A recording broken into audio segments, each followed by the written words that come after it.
নমস্কার বন্ধুরা, Bengali food and cook স্টাইলের আরও একটি নতুন পর্বে আপনাদের সকলকে স্বাগত জানাই।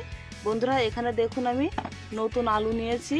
আলুগুলো একটু সাইজে ছোট ছোট এই কারণেই নিয়েছি, আজকে আমি আলুর দম তৈরি করব। তো দেখুন, আলুর গাছ থেকে খোসাটা আমি হালকাভাবে ছাড়িয়ে নিয়েছি। এখন আলুগুলোকে সিদ্ধ করে নেব। আলুগুলো সিদ্ধ করার জন্য প্রথমে কড়াইতে জল দিয়ে দিচ্ছি। এবারে আলুগুলো সব দিয়ে দিচ্ছি। এবারে ঢাকনা দিয়ে ঢেকে দিচ্ছি।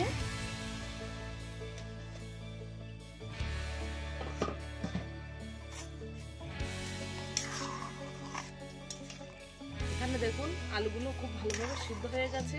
এখন এগুলো ঢেলে নেব। আজকের আলুর দমটা আমি সম্পূর্ণ নিরামিষভাবেই তৈরি করছি। তো এখানে মশলা নিয়েছি, দুটো তেজপাতা, আদা বাটা, শুকনো লঙ্কা বাটা, জিরা আর মরিচ। এখানে একটু দুধ নিয়েছি। এবারে রান্নাটা শুরু করব। কড়াই গরম হয়ে গেছে, এখন তেল দিয়ে দিচ্ছি।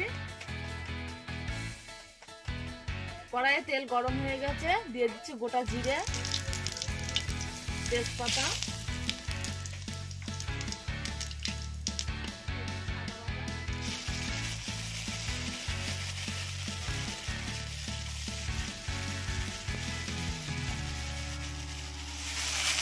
দিয়ে দিচ্ছি জিরা মরিচ বাটা,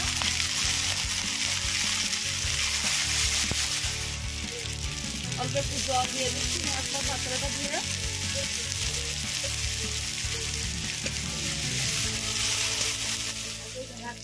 এর মধ্যে দিয়ে দিচ্ছি পরিমাণ মতো লবণ,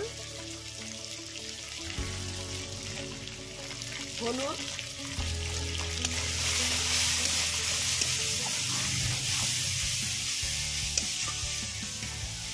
মশলা কষানো হয়ে গেছে, এখন আলু দিয়ে দেবো।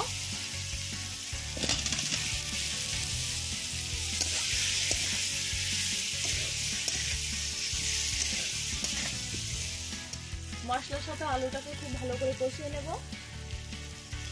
আলুটাকে কিছুক্ষণ কষিয়ে নিয়েছি, এখন দুধ দিয়ে দেবো।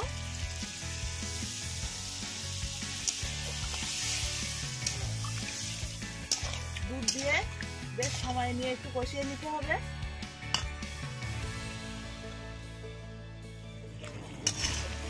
এখানে দেখুন দুধ দেওয়ার পরে আমি কিছুক্ষণ কষিয়ে নিয়েছি, আর দেখুন ঝোলটা কতটাই কমে গেছে, একদম ঘন হয়ে গেছে। এবারে আমি পরিমাণ মতো জল দিয়ে দেবো।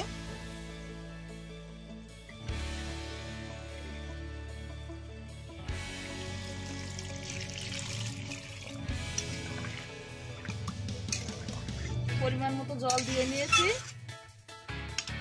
জলটাকে ভালো করে ফুটিয়ে নেব।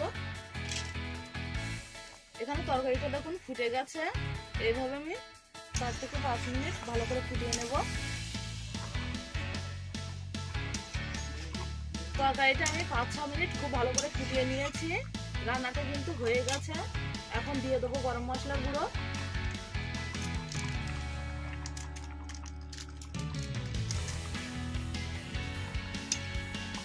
গরম মশলাটা একটু মিশিয়ে নিয়েই তরকারিটা নামিয়ে নেব।